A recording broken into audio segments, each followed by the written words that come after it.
বন্ধন নিউজে আপনাদের স্বাগত। শুরু করছি আজকের খবর। খবরের এই অংশটি নিবেদন করছে চুঁচুড়া নবজীবন ফাউন্ডেশন।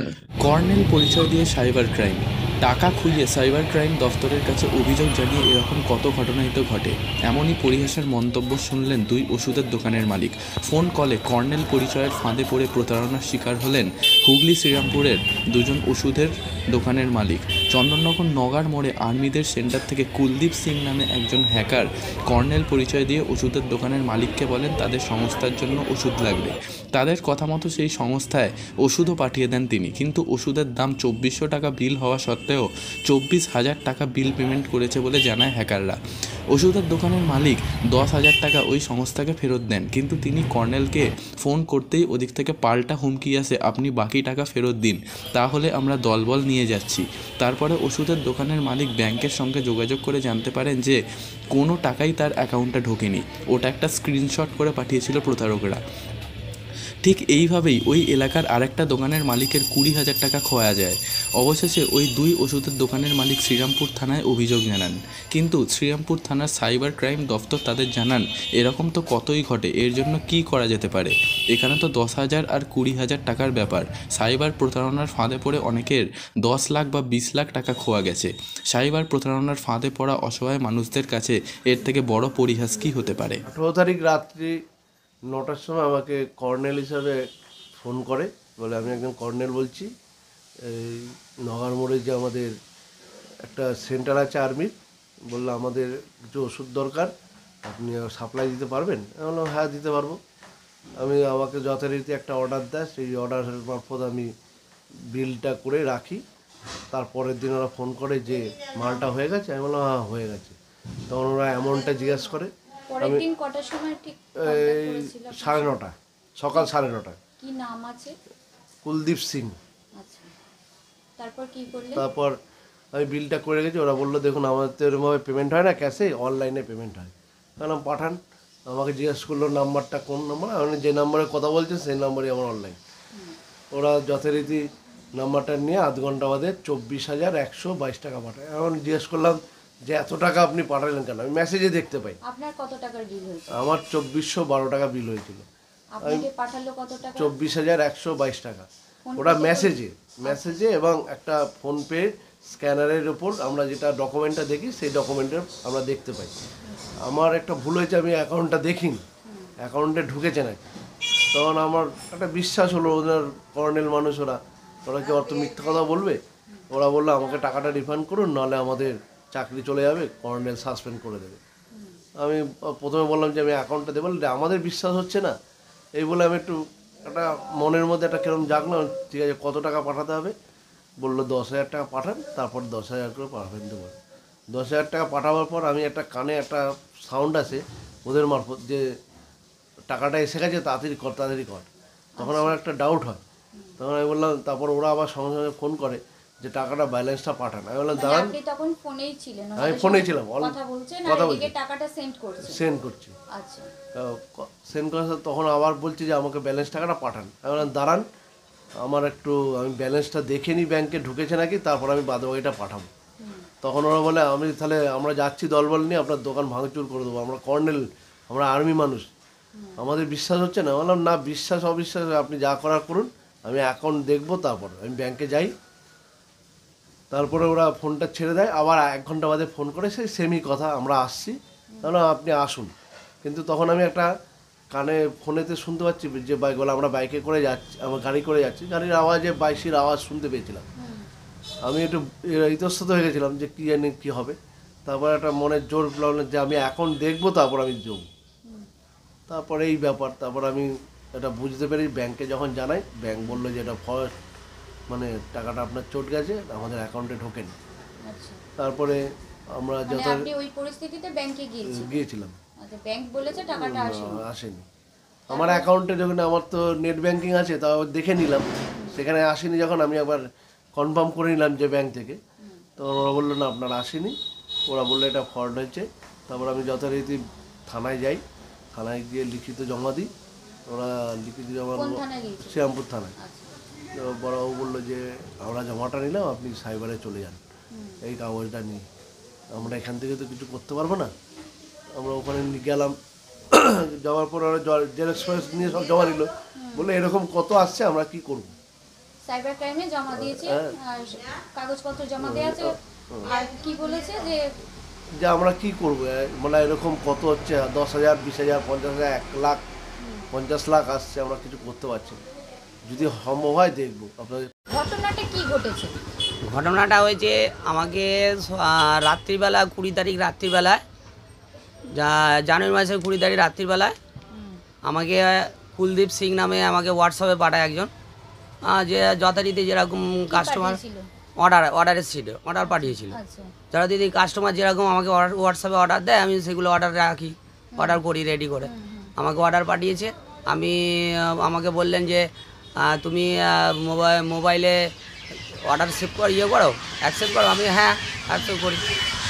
এই অর্ডারগুলো দিলাম, আপনি অর্ডারটা রেডি করে রাখবেন। আমি কুলদীপ সিং বলছি, মিলিটারিতে সার্ভিস করি।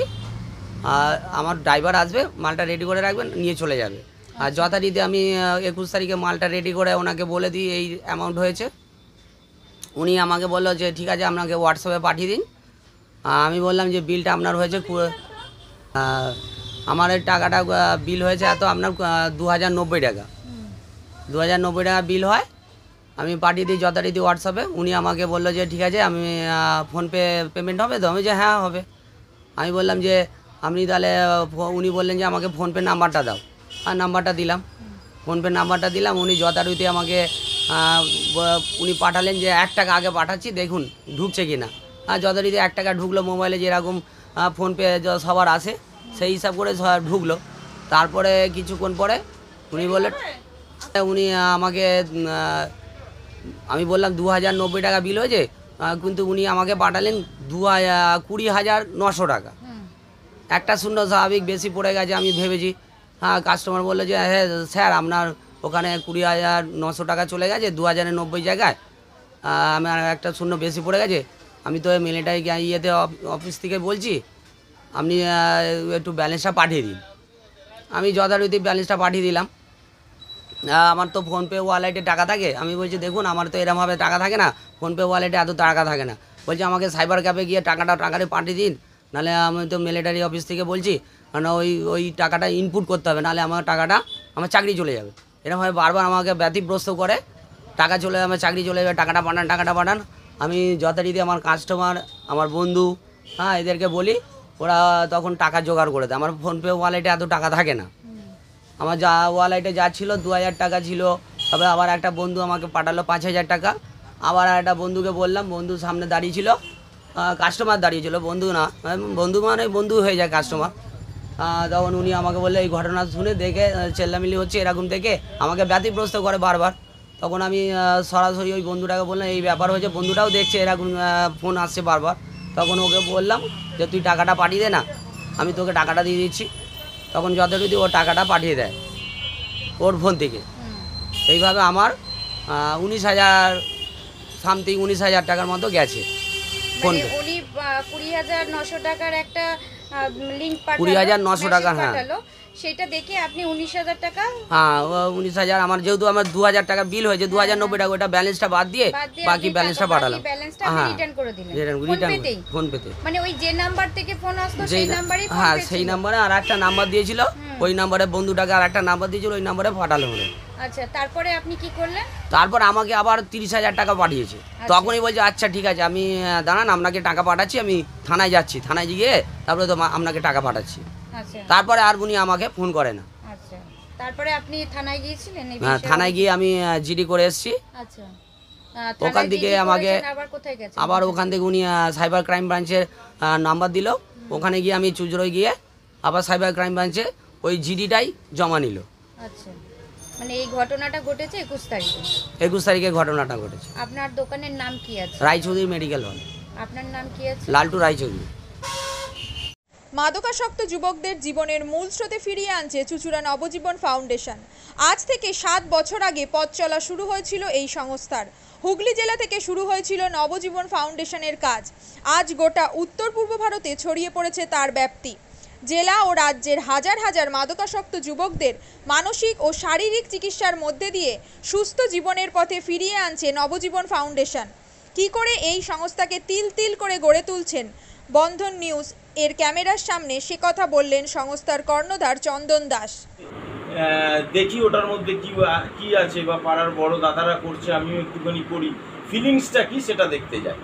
এবং একটা সার্টেন টাইমের পর কি হয়, সেটা ফ্রিকোয়েন্সিটা তখন অনেক বেশি থাকে, গ্যাপ থাকে যখন শুরু করে, পরবর্তীকালে যখন নির্ভরশীল হয়ে পড়ে সেই একটা সাবস্টেন্সের উপর, তখন সেটা থেকে বেরোনোর জন্য সে নানা রকম চেষ্টা করে, কিন্তু তার ওয়ে আউটটা জানা নেই যে কোন রাস্তা দিয়ে গেলে নেশা থেকেও বিরত থেকে সুস্থ স্বাভাবিক জীবনযাপন করা যায়। তো আমি ভাবলাম যে শুধুমাত্র আমি সুস্থ স্বাভাবিক জীবনযাপন করলাম, আমার জীবনের সার্বিক উন্নতি হলো, বা আমার যেসব এম বা আমি জীবনে যে জিনিসগুলো করতে পারিনি সেগুলো আমি ফুলফিল করলাম, তাহলে তো শুধু আমার কথাই ভাবা হলো। তাহলে আমি এরকম কিছু কাজ করি যাতে আমার মতো আরও 5 জন আমার দ্বারা উপকৃত হয়, এবং একটা সার্টেন টাইমের পর যখন মানুষ চায় যে ফিরতে, অথচ তার কাছে রাস্তা থাকে না, তখন এই একটা WHO ওয়ার্ল্ড হেলথ অর্গানাইজেশন একটা প্রসিডিওর বার করেছে। গরম পানীয়র জন্য বিশ্বমানের flask, micro oven, mixer grinder, induction সহ আধুনিক রান্নাঘরের সামগ্রী উৎপাদন সারা বিশ্বে আলোড়ন সৃষ্টি করেছে বড়সিল। পাশাপাশি বিশ্বমানের সোলার গ্লাস, যা সোলার সিস্টেমের অন্যতম সামগ্রী তৈরি করে, সারা বিশ্বে নজির গড়েছে বড়সিল। দেশের বাজারে পাশাপাশি বিশ্ববাজারেও সব প্রতিযোগী কোম্পানিকে পিছনে ফেলে এগিয়ে চলেছে ভারতের বড়সিল। রাজস্থানের বড়সিল কারখানায় 1200 মহিলার কর্মসংস্থান হয়েছে। প্রতিদিন রাজস্থানের প্রত্যন্ত গ্রাম থেকে ওই মহিলাদের গাড়ি করে কারখানায় নিয়ে আসে কারখানা কর্তৃপক্ষ। তারা বড়সিলের বিশ্বমানের প্লেটের ডিজাইনে কাজ করে। দিনের শেষে তাদের গাড়ি করে বাড়ি ফিরিয়ে দেয় কারখানা কর্তৃপক্ষ। কর্মসংস্থানের এই বেনজির দৃষ্টান্তের জন্য বড়সিল কোম্পানিকে কুর্নিশ জানায় ভারতবাসী।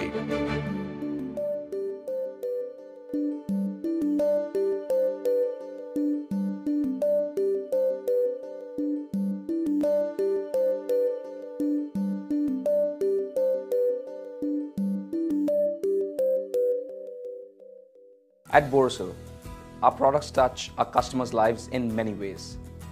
Our philosophy is simple: understand the evolving needs of our customers and deliver solutions to meet them.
We look beyond business.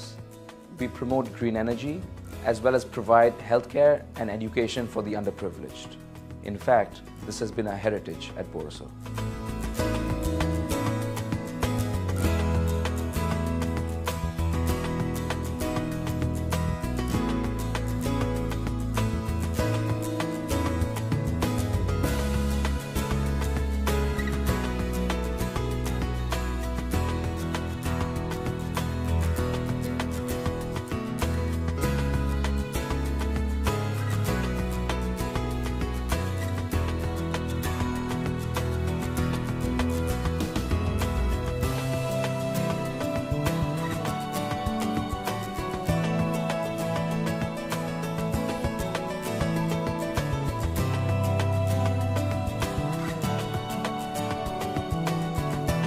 Our products are developed with innovation and thought. It is technology emboldened by the human spirit.